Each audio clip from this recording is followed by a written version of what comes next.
it's Royal Clara. I'm watching another movie of the week, and the movie that we did of this week is Fire Island from 2022, so if you haven't watched it, watch it now. If you're new to movie week, as I talk about a movie here, you guys comment below your thoughts, and in 2025 we're doing different romance movies, so that's why I did Fire Island. It is June when I'm posting this, so I definitely wanted like a queer movie to do during, Pride Month, and I've done a few other queer LGBT movies thus far this year, so we could kind of compare those. But I definitely wanted to do one during Pride Month, and Fire Island is one of the more recent movies, 2022. So yeah, I've actually been to Fire Island before. My godmother and god sister would like rent a place like for the summer, and so we would like go for like a day, like for a few summers. That's what we did as like a kid, just like go for a day. And like I don't maybe I wasn't like cautious of it, or maybe it's like really changed since then, or maybe it's like Fire Island is an island, like maybe it's different parts of the island. But anyway, just gotta point out there, I have been to Fire Island. So if you didn't know, this is basically like the gay modern version of Pride and Prejudice. And even at the beginning he said something about Jane Austen, so I think it's kind of known, and if you didn't know, like now you know. And Pride and Prejudice is a really great movie. I've seen that movie multiple times. I love that movie. I don't know if I love it, but I strongly like it. And I don't think we're doing it for movie of the week this year. I don't think we've done it yet, but maybe I'm wrong, because we've done a lot of these, guys. It's getting high. I can't remember every movie I do, because then I also like watch movies, and it's hard to remember like the movies you've analyzed. I saw my friend last week, and her roommates were watching Tangled, and I was like, I feel like I did that for movie of the week, and I did it like in 2023, like I did it a while ago. But I feel like I didn't do Pride and Prejudice, but if I had, don't quote me on that. I could have done that for movie of the week this year, especially if I haven't done it before, but I decided not to. Despite it all, it's something where it's like you're kind of, you didn't know Pride and Prejudice, well, it's her sister, and this is like you're trying to get these two people together, and so then you like end up with like his friend.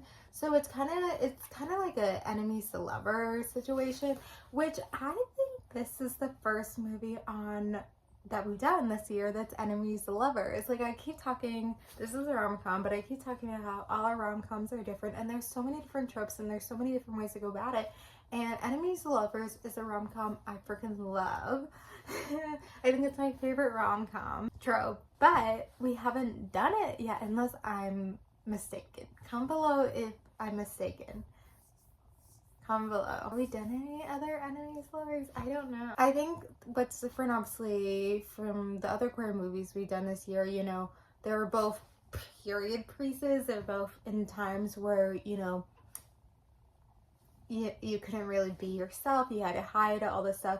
So those were kind of those stories, and so this is one where it's like they clearly don't have to hide who they are, they can just be themselves. Everyone in this movie is gay, so there's that. And so it's really like, it is like just, that's not the storyline.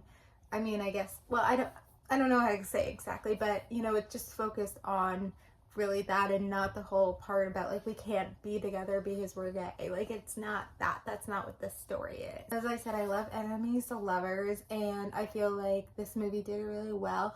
And this is only my second time watching the movie, so I was kind of forgot a lot of things. Like remembered it was, as I said, the gay modern version of Pride and Prejudice. Like I remember that, but I kind of forgot a lot of things that happened, and I was like, am I going to be bored? Because sometimes when I do these movie weeks, I am a little bit bored, because I've seen these movies before.